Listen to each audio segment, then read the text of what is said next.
अगर आप किसी भी कॉम्पिटिटिव एग्जाम की तैयारी कर रहे हो तो आपके लिए ऑनलाइन बहुत सारा मटेरियल ऑलरेडी अवेलेबल है। लेकिन ये मटेरियल दो तरीके के होते हैं, एक वो जो आपको आपके गोल तक लेकर जाता है और दूसरा वो जो आपको वहीं पर गोल गोल गोल गोल घुमाता रहता है। तो डिपेंड आप पर करता है कि आपको कौन सा मटेरियल चूज करना है। एमएम एकेडमी ऐप ये एक ऐसा प्लेटफॉर्म है जहां पर आपको हाईएस्ट क्वालिटी कंटेंट के जो वीडियोस है वो देखने को मिलेंगे, जहां पर मेरे द्वारा बहुत सारे कोर्सेस आपके लिए लाए जा रहे हैं। जैसे कि मॉडर्न हिस्ट्री का कोर्स ऑलरेडी कंप्लीटली अवेलेबल है, उसी के साथ साथ पॉलिटी का कोर्स चल रहा है, एथिक्स का कोर्स चल रहा है, करंट अफेयर का कोर्स चल रहा है और आने वाले दिनों में और भी सारे कोर्सेज जो है जैसे कि ज्योग्राफी, इकोनॉमी, एनवायरमेंट, बहुत सारे कोर्सेज आपके लिए आने वाले हैं और ये कोर्सेज हाईएस्ट क्वालिटी के रहेंगे जो आपको आपकी प्रिपरेशन में काफी ज्यादा हेल्प करेंगे। तो आप एमएम एकेडमी ऐप को डाउनलोड कीजिए और जो डेमो लेक्चर्स है उन्हें एक बार देखिए। उसी के साथ साथ आपको प्रिपरेशन में हेल्प करने के लिए जो पीडीएफ है वो भी अवेलेबल रहेगी, जहां से आप रिवाइज कर सकते हो, क्योंकि रिवीजन ये बहुत ज्यादा इंपॉर्टेंट होती है। और एमएम एकेडमी ऐप ये पहला प्लेटफॉर्म है जहां पर स्टूडेंट्स के साथ इंडिविजुअली मैं लाइव इंटरेक्ट करता हूं, जहां पर उनके जितने भी डाउट्स होंगे, भले वो एकेडमिक हो या पर्सनल हो, वो सब मैं सॉल्व करता हूं। तो जल्द से जल्द डाउनलोड कीजिए एमएम एकेडमी ऐप और वीडियोस को एंजॉय कीजिए। ये देखिए दोस्तों, क्या कोड बोली गई है कि tough time doesn't last, tough people do. जो टफ टाइम होते हैं हर किसी की ज़िंदगी में आते हैं। टफ टाइम मतलब होता क्या है कि जैसा आप सोच रहे हो वैसा नहीं हो पा रहा है, ऐसा हर किसी की ज़िंदगी में आता है। लेकिन अगर आप टफ हो तो आप उसे सर्वाइव कर लोगे। क्योंकि मुझे आप एक चीज़ बताइए कि आपका मन है, आपका मन फ्लक्चुएट होते रहता है। अब कभी कभार आपके मन के अकॉर्डिंग नहीं हो रहा है तो इसका मतलब ये है कि कभी नहीं हो पाएगा। बट ऑब्वियस है कि आगे जाकर आपके मन के अकॉर्डिंग तो होगा ही। मतलब एक इंसान ऑलमोस्ट आप समझ लीजिए कि आप अगर 70 साल की आपकी उम्र है, 70 साल में अभी अगर आपका कुछ इस तरीके का टाइम नहीं आ रहा है कि आपके अकॉर्डिंग चीज़ें नहीं हो रही, तो आगे होगी ही नहीं क्या? ज़रूर होगी। और इसीलिए जो इंसान है वही सर्वाइव कर पाता है जो टफ हो। टफ टाइम हमेशा चले जाते हैं अगर इंसान टफ होगा तो। टफ इंसान जो है वो हमेशा जो टाइम है उसे बदलने की क्षमता उसमें होती है। और इसीलिए अगर टफ टाइम आया है तो थोड़ा धीरज रखिए, थोड़े अपने जो प्लान्स हैं उन्हें अकॉर्डिंगली सेट कीजिए। और अगर कोई भी बुरा ख्याल आपके दिमाग में आ रहा है तो फिर उसे थोड़ा पोस्टपोन कर दीजिए, क्योंकि ये जो वक्त है ये ज़रूर गुजर जाएगा। जय हिंद दोस्तों, स्वागत है आप सभी का इस वीडियो में। आज के इस वीडियो में हम 23 जून का जो एनालिसिस है वो देखने वाले हैं। काफ़ी इंटरेस्टिंग आर्टिकल्स है। इस वीडियो को आपके सामने प्रेजेंट करूंगा मैं, मयूर मोगरे। लवकरात लवकर एनरोल करा अनअकॅडमीच्या MPSC राज्यसेवा 2021च्या बॅचमध्ये। हे एक फाउंडेशन बॅच आहे 1 वर्षाची। यामध्ये प्री मेन्स दोन्ही पर्स्पेक्टिव्हने तुमचे जे सब्जेक्ट्स आहेत ते कवर होणार आहे। यामध्ये पॉलिटी असो, जिओग्राफी असो, हिस्ट्री असो, इकॉनॉमी असो, CSAT असो, एन्व्हायरमेंट असो, जनरल सायन्स असो, मराठी असो, HRD असो, सगळे सब्जेक्ट जे आहे ते तुमचे यामध्ये कवर होणार आहे।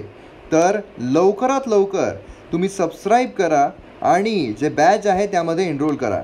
जरी ही बॅच 10 जूनपासून सुरू झालेली आहे तरीसुद्धा तुम्ही जे जुने लेक्चर्स आहे ते बघू शकता, जुने लेक्चर्स एन्जॉय करू शकता। आणि या बॅचच्या व्यतिरिक्त जे कोणते व्हिडिओज आहे, जसे माझेसुद्धा व्हिडिओज जे आहे ते अवेलेबल आहे, माझासुद्धा कोर्स अवेलेबल आहे, माझासुद्धा कोर्स तुम्ही बघू शकता आणि जे कोर्सेस आहे ते तुम्ही एन्जॉय करू शकता। तर लवकरात लवकर सबस्क्रिप्शन घ्या। सबस्क्रिप्शन घेण्यासाठी तुम्हाला गेट सबस्क्रिप्शन अशा नावाचे एक टॅब जे आहे ते दिसेल, त्यावर तुम्ही क्लिक कराल, तुम्हाला वेगवेगळे प्लान्स दिसणार आणि जेव्हा तुम्ही प्लान्सवर क्लिक कराल तेव्हा तुम्हाला एक कोड विचारला जाणार, जेणेकरून तुम्हाला 10% डिस्काउंट मिळेल। तर कोड तुम्हाला कोणता वापरायचा आहे? MMBIN हा कोड तुम्ही वापरा आणि त्यानंतर तुम्हाला 10% डिस्काउंट मिळेल। आणि त्यानंतर तुम्हाला पे करण्यासाठी भरपूर ऑप्शन्स आहे। इवन EMI ऑप्शन जो आहे तो सुद्धा अवेलेबल आहे। तर EMI ऑप्शन थ्रू सुद्धा तुम्ही पे करू शकता आणि जे व्हिडिओज आहे त्यांना एन्जॉय करू शकता। तर लवकरात लवकर सबस्क्रिप्शन घ्या अनअकॅडमीचा आणि जे व्हिडिओज आहे त्यांना एन्जॉय करा। कोड वापरायला विसरू नका, MMB। तो सबसे पहले यहाँ पर हम मैप बेस्ड एक्सरसाइज देखने वाले हैं। तो ये जो कंट्री है, ये कंट्री कौन सी है ये आपको बताना है। तो आपको करना क्या है, वीडियो को पॉज करना है, उसी के साथ साथ यहाँ पर जो नेबरिंग कंट्रीज़ है चाइना की उसके बारे में लिखना है और फिर वीडियो को रिज्यूम करना है। तो जितनी भी इन्फॉर्मेशन आपके पास अवेलेबल होगी वो सारी इन्फॉर्मेशन आप ज़रूर लिखिए। आप मुझे फेसबुक इंस्टाग्राम पर फॉलो कर सकते हो। PDF और वीडियो अपडेट्स के लिए आप मुझे टेलीग्राम पर फॉलो कर सकते हो।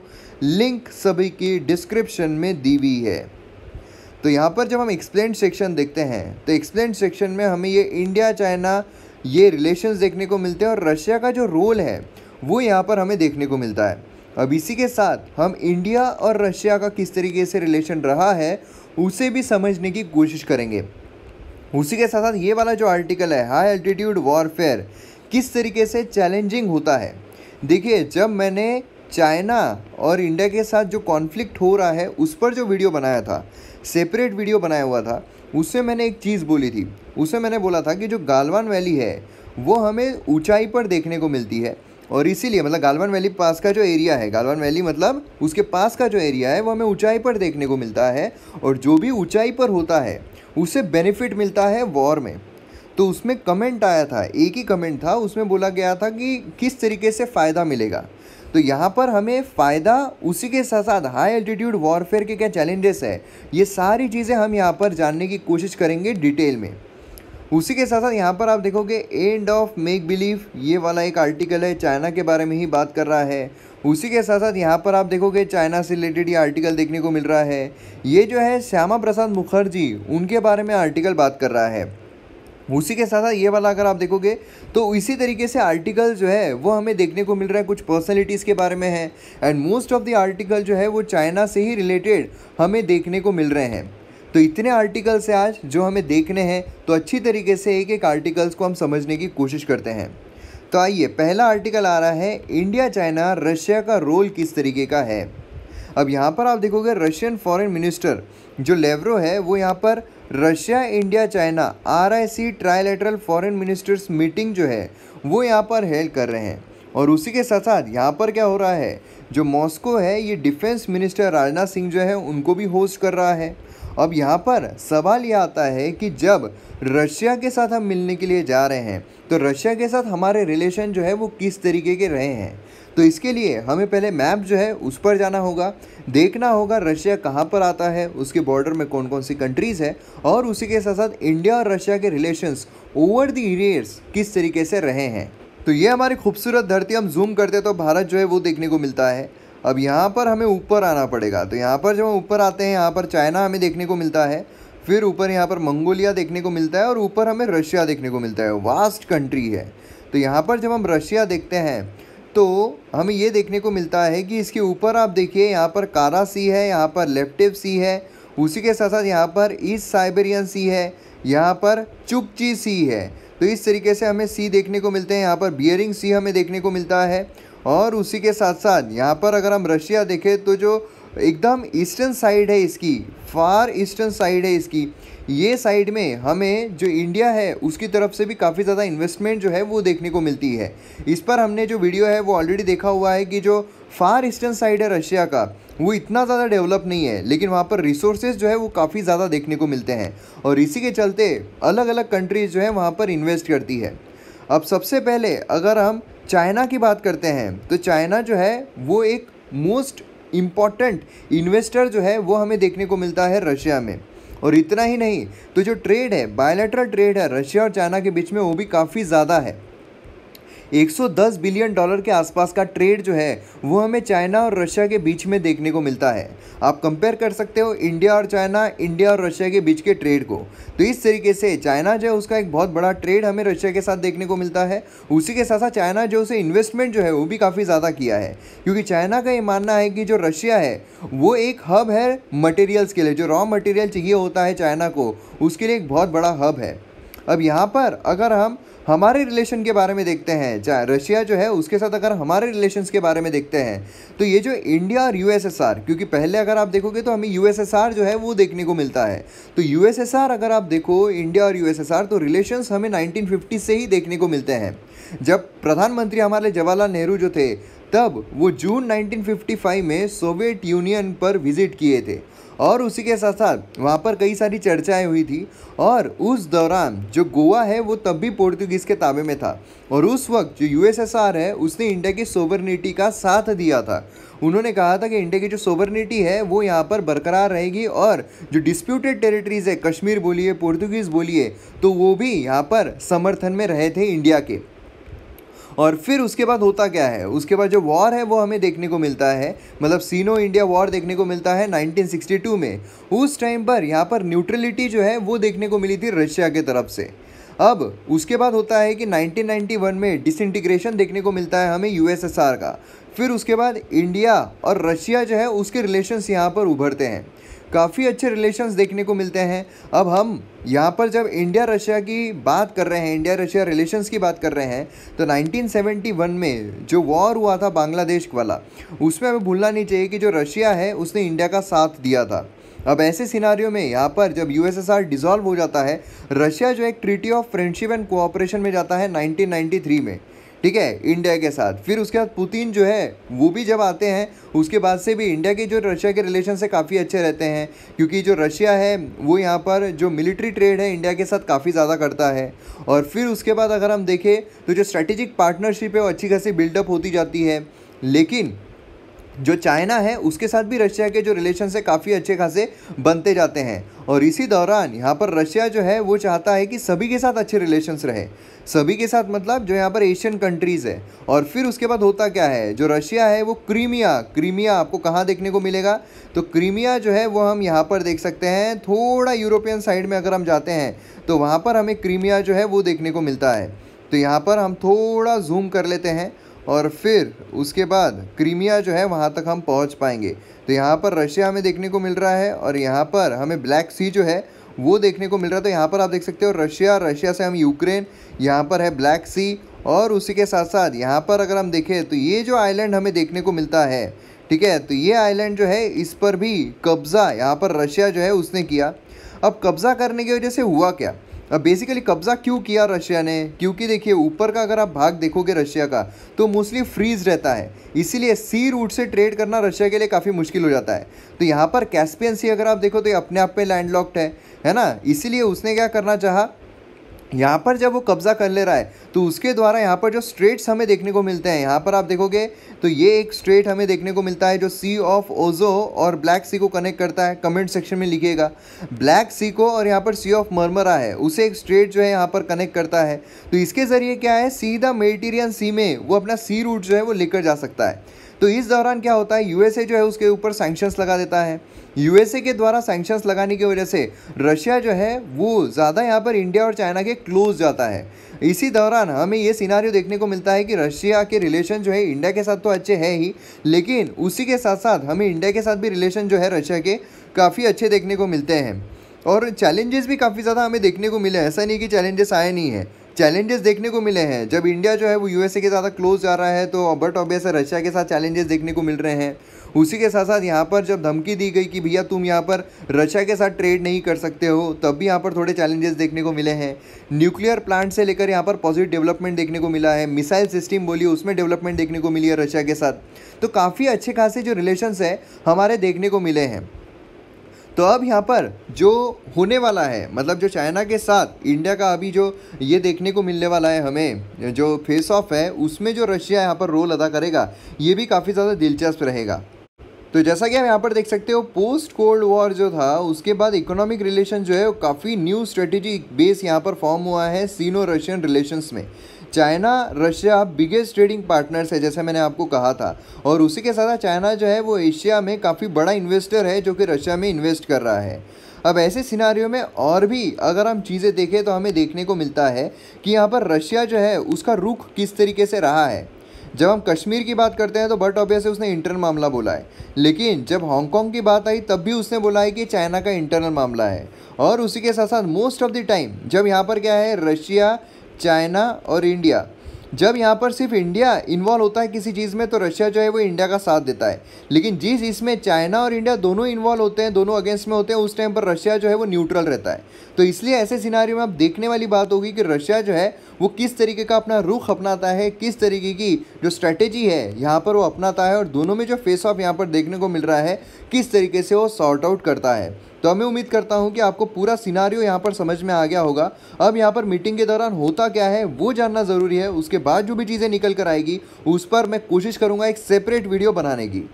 अब यहाँ पर नेक्स्ट आर्टिकल आ रहा है हाई अल्टीट्यूड वॉरफेयर, कौन कौन से चैलेंजेस आते हैं, सोल्जर जो है उन्हें किस तरीके से ट्रेन किया जाता है। अब देखिए जो हाई अल्टीट्यूड वॉरफेयर होता है ये मोस्टली काफ़ी क्रिटिकल वेदर कंडीशन जो है उसमें फ़ाइट किया जाता है।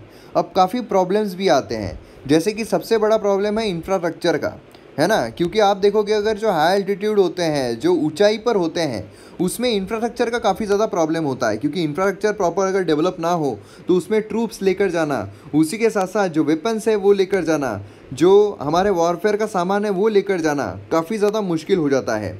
और उसी के साथ साथ अगर हम देखें तो जो सोल्जर्स है जो ऊपर होते हैं उनके लिए ज़्यादा आसानी होती है।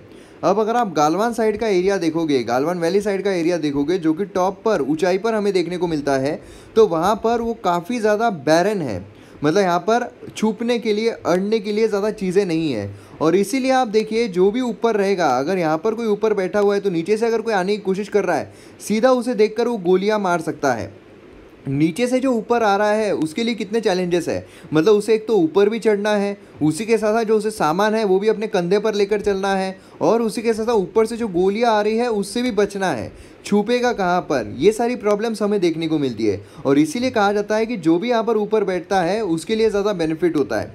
नॉर्मली अगर देखा जाए तो कॉम्बैट करने के लिए 1:6 जो है इसका फॉर्मूला यूज़ किया जाता है, लेकिन गालवान वैली अगर आप देखोगे तो वहाँ पर 1:10 जो है वो फॉर्मूला यहाँ पर सोल्जर्स का इस्तेमाल किया जा सकता है। तो इसीलिए यहाँ पर टॉप पर बरकरार रहना काफ़ी ज़्यादा इंपॉर्टेंट होता है। और ऐसा बोला जा रहा है कि इंडिया का जो दबदबा है वो हमें टॉप पर देखने को मिल रहा था गालवान वैली के वहाँ पर, लेकिन जो अब चाइना है उसने वहाँ पर अपना कब्जा जमा लिया है, ऐसा यहाँ पर बोला जा रहा है। हालांकि इंडिया की तरफ से यही बोला जा रहा है कि ऐसा कुछ भी नहीं हुआ है, लेकिन अगर हम अपोजिशन देखें तो उनके तरफ से यही चीज़ें बाहर निकल कर आ रही है। राहुल गांधी जो है वो भी इसी तरफ इशारे कर रहे हैं हर एक ट्वीट में। तो इस तरीके की चीज़ें हमें यहाँ पर देखने को मिल रही है।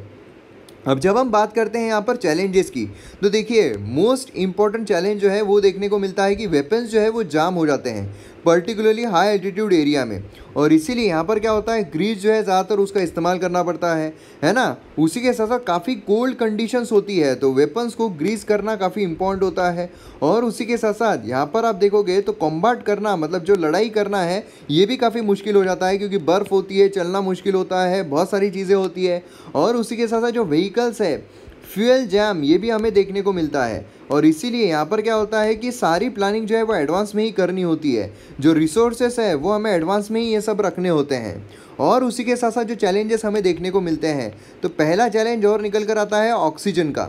मोस्ट इंपॉर्टेंट थिंग है, जनरली क्या होता है, जनरली जो ऑक्सीजन है काफ़ी कम होता है। अगर हम हाई एल्टीट्यूड रीजन में देखें, ऑक्सीजन सप्लाई यहाँ पर ड्रास्टिकली रिड्यूस हो जाता है।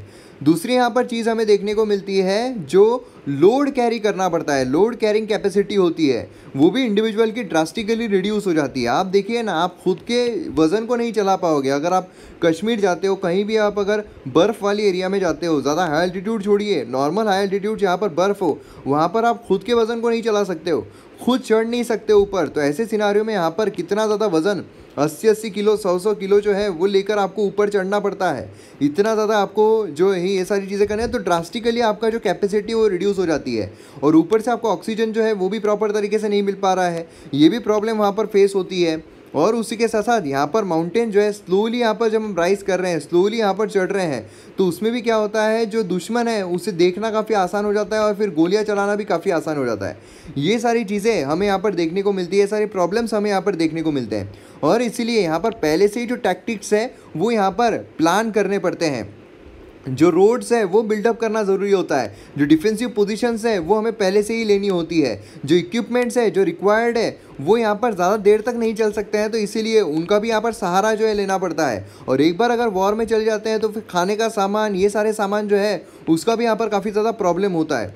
तो काफ़ी प्रॉब्लम्स हमें देखने को मिलते हैं। और एडवांटेज भी ये देखने को मिलता है जो हायर पोजीशन पर होगा, जो हाई एल्टीट्यूड पर होगा। और इसीलिए सोल्जर जो हायर एल्टीट्यूड पर है वो यहाँ पर उनकी जो साइकोलॉजिकल कंडीशंस है उसमें भी डिफ़िकल्टीज आती है, जो उनकी मेंटल कंडीशंस है उस पर भी डिफ़िकल्टी आती है, जो उनकी फिजिकल प्रॉब्लम है उस पर भी डिफ़िकल्टीज आती है। तो ये सारे प्रॉब्लम्स हमें देखने को मिलते हैं।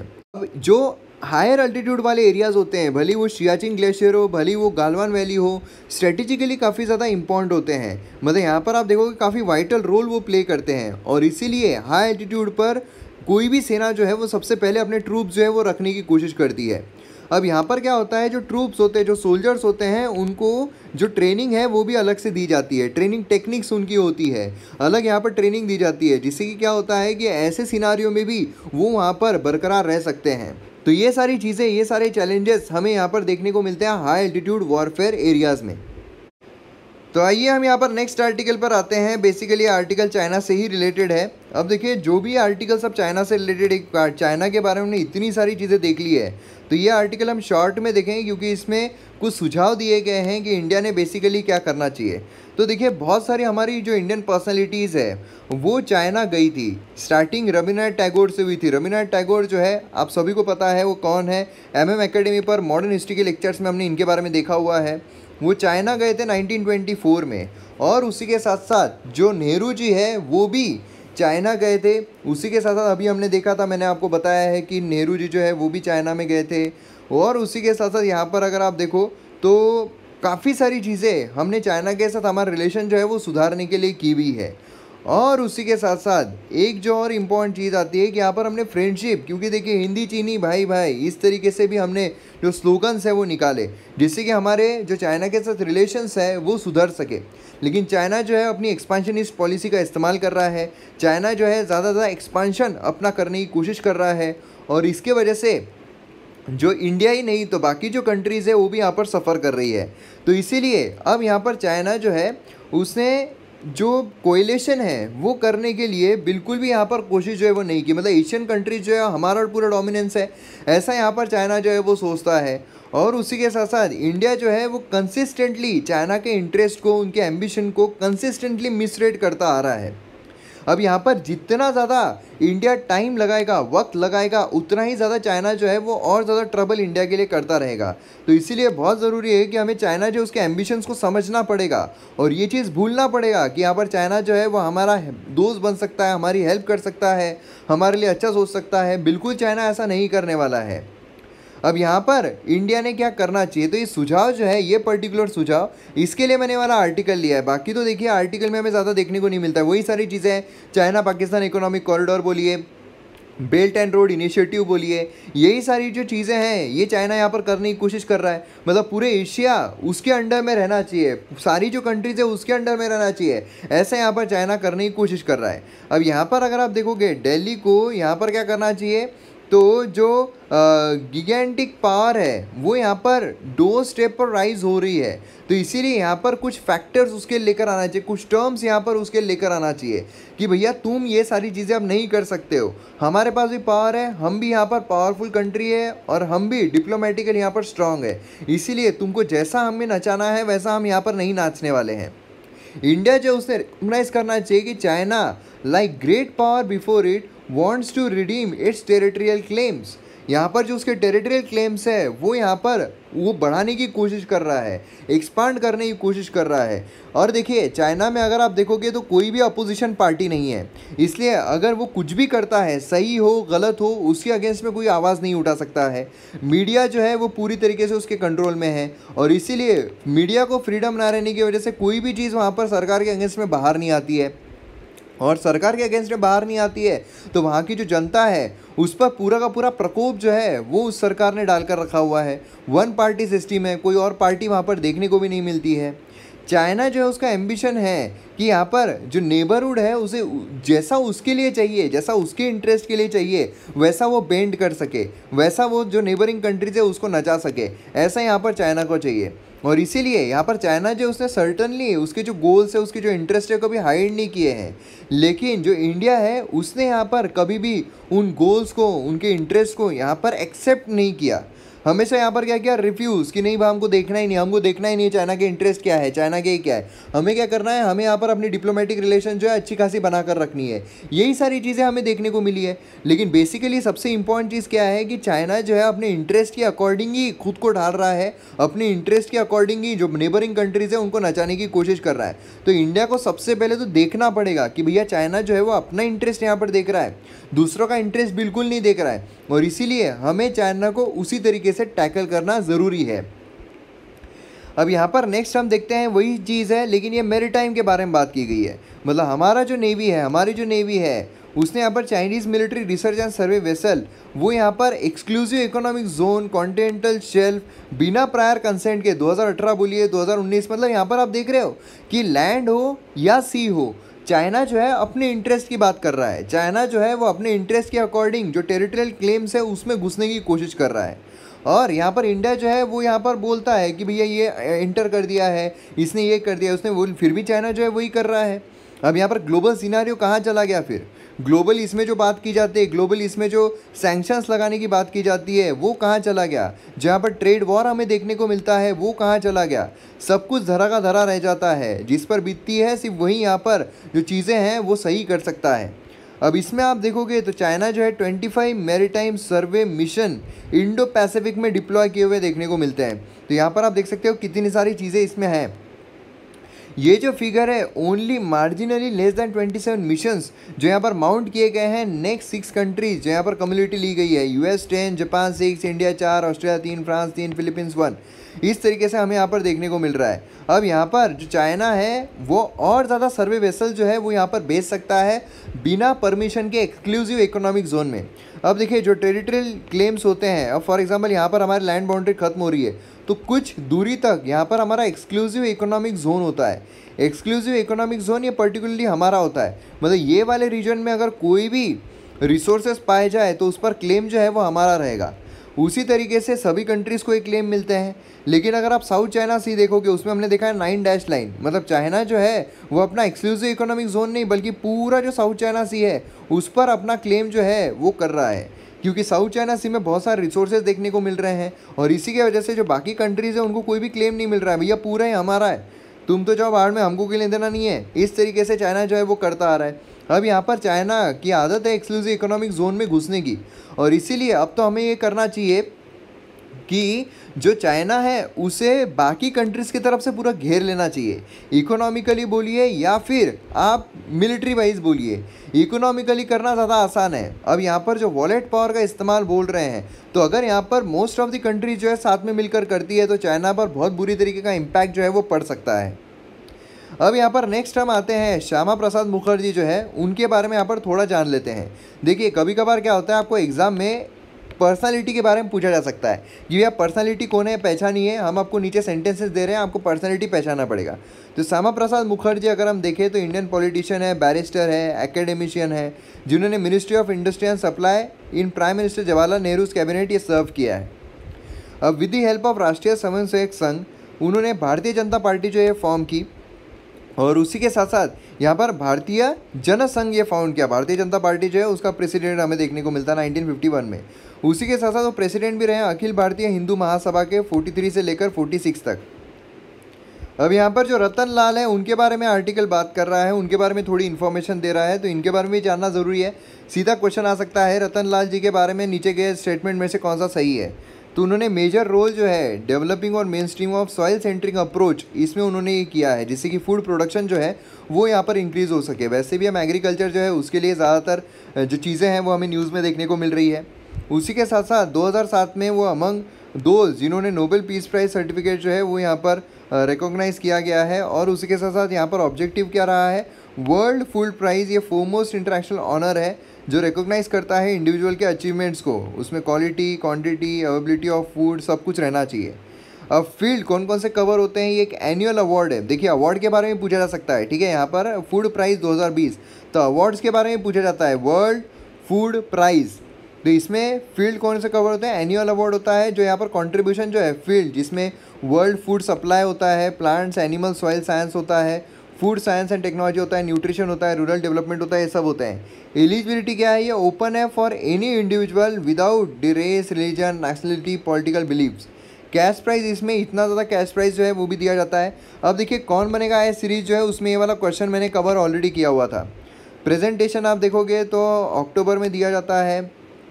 उसी के साथ साथ बैकग्राउंड अगर आप देखोगे, नॉर्मन बोर्गे विनर थे नोबेल पीस प्राइज़ 1970, और ग्लोबल एग्रीकल्चर जो है उसमें उन्होंने काफ़ी ज़्यादा काम किया था, उन्हें फादर ऑफ ग्रीन रिवॉल्यूशन भी कहा जाता है। उसी के साथ साथ Nobel prize for food and agriculture इस नाम से भी वेल नोन है। अब देखिए यहाँ पर जो डॉक्टर MS स्वामीनाथन है, ये father of India's green revolution जिन्हें कहा जाता है, फर्स्ट रेसिपिएंट थे इस अवार्ड के 1987 में, तो ये भी काफ़ी इंपॉर्टेंट है। तो आइए मैप बेस्ड एक्सरसाइज देखते हैं। हमारी खूबसूरत धरती जूम करते हैं तो भारत जो है वो देखने को मिलता है। अब यहाँ पर आएंगे Pakistan, Afghanistan, Turkmenistan, Uzbekistan, Tajikistan, Kyrgyzstan, यहाँ पर कज़ाकिस्तान। तो यहाँ पर ये है कज़ाकिस्तान, उसी के साथ यहाँ पर किर्गिस्तान जो है वो हमें देखने को मिलता है, और इधर हमें चाइना जो है वो देखने को मिलता है। मोस्टली यहाँ पर आप देखोगे तो गोबी डेजर्ट, टकला मकान डेजर्ट, ये सारे डेजर्ट भी हमें देखने को मिलते हैं। तो मैप बेस्ड क्वेश्चंस काफ़ी ज़्यादा इंपॉर्टेंट होते हैं। तो मैं उम्मीद करता हूँ कि इसके रिगार्डिंग आपने इन्फॉर्मेशन ज़रूर लिखी होगी। ये हमारे वीडियो का एंड। वीडियो अगर आपको पसंद आता है तो शेयर ज़रूर कीजिए। मिलते हैं अगले वीडियो में। जय हिंद।